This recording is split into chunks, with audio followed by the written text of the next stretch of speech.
Welcome to Read Aloud with Mr. Paul. I'm so glad you could be here. Be sure to subscribe so you won't miss a single story. Today we'll be reading The Lion and the Mouse, an Aesop's Fable, from Classic Bedtime Stories, illustrated by Scott Gustafson. The Lion and the Mouse. One morning, a lion, who was asleep in his den, was awakened by a playful mouse running across his face. In an instant, the giant cat had the little rodent pinned to the floor of the cave. Within his huge paw, the lion could feel the tiny creature's heart racing inside its chest. "Please, don't eat me!" cried the terrified mouse.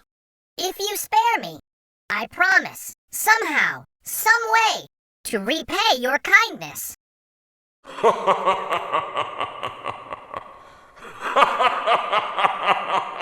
The lion's great laugh echoed through the cave.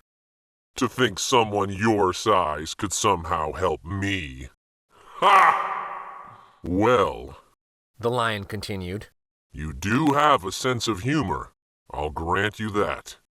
The lion was mighty, but he wasn't cruel.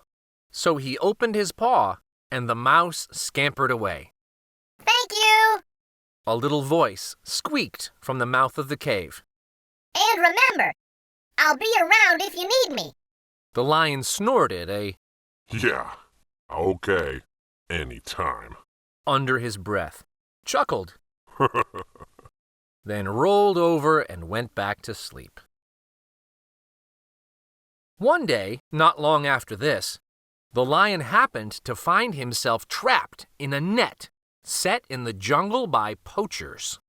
He tore and fought against the ropes, but even his powerful teeth and claws were no match for the net. The more he fought, the more tightly the knotted cords held him in their grasp. Finally, the struggle exhausted the lion, and with his heart pounding, he roared in angry frustration. Suddenly, a familiar squeak reached the helpless lion. "I thought that was you."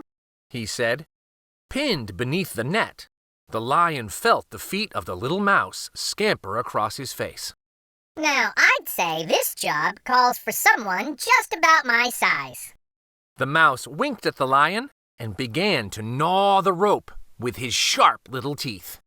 Within minutes, the ropes were chewed right through, and all the animals of the jungle heard the mighty lion's thankful roar. But only a few were close enough to hear the reply of the tiny mouse. "Anytime." Thank you so much for joining me for Read Aloud with Mr. Paul. Until next time, discover the wonder in a book. Pick one up. Take a look. For more Aesop's Fables, like and subscribe to Read Aloud with Mr. Paul. Thanks again.